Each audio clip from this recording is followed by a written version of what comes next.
What I love most about the Asphalt Jungle is how John Huston combined neo-realist authenticity with a theatrical handling of each of the characters' fates, without romanticizing these crooks or slipping over the line into sentimentality. He wants us to empathize with men and women engaged in a left-handed form of human endeavor, but he doesn't excuse them or seek sympathy for them.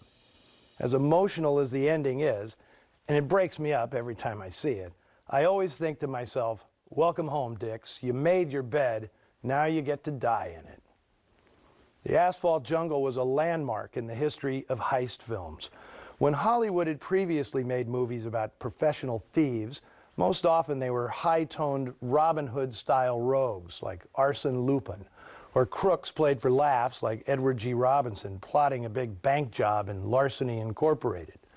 In other cases, the knockover was merely backdrop to a doomed love story, as in The Killers and Crisscross. The Asphalt Jungle changed all that, presenting a world in which crime is a way of eking out an existence on the wrong side of the law. The way I figure, my luck's just got to turn. One of these days I'll make a real killing, then I'm going to hit for home. And it gave the production code office fits, because even though the film adhered to the dictate, crime must not pay, and all the crooks get their comeuppance, in heist movies, the audience always roots for the schemers to get away with it, especially when they're played by actors as charismatic as the crew shown here.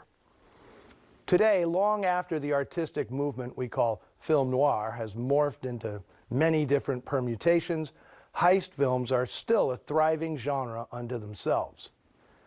Two people deeply inspired by the Asphalt Jungle were French director Jean-Pierre Melville, who would go on to make a number of caper films in the 50s and 60s that clearly owed a debt to Huston's movie. The film also changed the fortunes of a young Parisian petty crook named Auguste Le Breton. He was inspired by this film to write his own variation on the story, called Du Rififi chez les Hommes. Melville was set to direct the film version in 1954, but he stepped aside to afford a comeback for blacklisted and exiled American director Jules Dassin. The result, from 1955, known stateside as simply Rififi, is a masterpiece on par with the Asphalt Jungle. And I'll wind up with a bit of trivia about one of my favorite scenes in the film.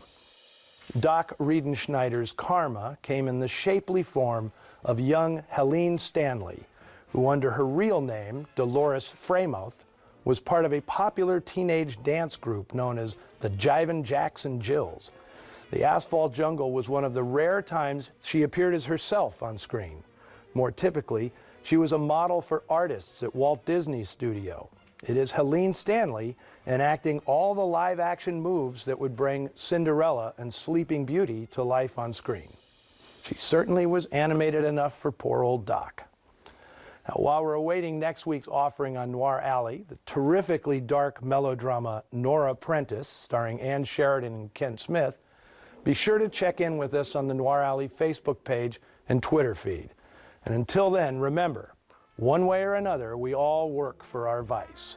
So why don't you quit crying and get me some bourbon?